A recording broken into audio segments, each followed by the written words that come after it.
jaajëfal leen bu baax mbokk internet yi safoo teewlu info 2S TV dal leen ak jàmm ci xibaar bi. kii di maître Ciré Clédor Ly nekk daal dina yëkkati ay kàddu nag jëmale ko ci ñi nga xam ne ñoom ñoo nekk ci état bi jamono ji nag ay wax yi nga xam ne dañ koy yëkkati rek daal di ko jaglele Ousmane Sonko gannaaw nag bu ñu sàkkoo ngir rek ñu delloo ko ci liste électorale yi te juge bu tribunal hors classe bu Ndakaaru nag sàkk woon ko daal di dëggal nag li nga xam ne moom la juge bu Ziguinchor jëloon moom nag maître Ciré Clédor Ly nag mi ngi ñëwaat di andi ay leeral ci ay kàddu yoo xam ne ñii di pouvoir bi ñu ngi koy wax gannaaw nag bu ñu sulliwaat ay mbirum Adji Sarr ni nag seen biir communication nag ñu ngi indiwaat yëfu Adji Sarr ni nag ñu rappelé mbirum Adji Sarr nag dañu ko condamné te nag loolee par contumace lañ ko condamné ni nag li muy wax moom mooy di dafa am kayit boo xam ne nag faaw ñu dugal ko ni nag pour àdduna yëpp nag daal di ciy tëg seeni gët ni nag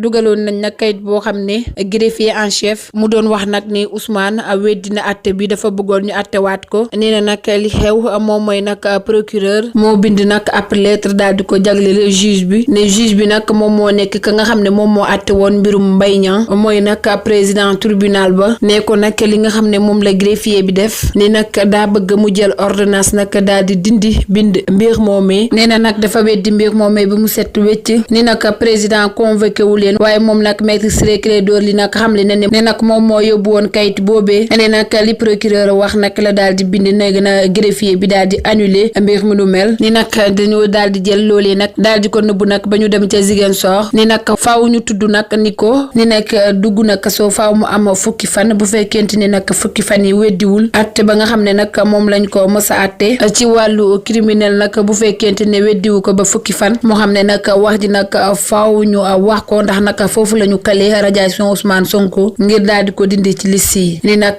ci noonee la ñu indi nag daal di bokk seeni kayit ñu wax ba pare nag daal di génnee at bi nga xam ne président tribunal joxoon na leen ko ani nag waaye ñoom dañoo xamul ne ku yàlla teg mbagg nag kenn mënu ci moom dara. di leen di jaajëfal bu baax te di leen di wax ngeen abonné wu ci suñu chaîne Info 2S TV ngeen di mën di am suñuy xibaar.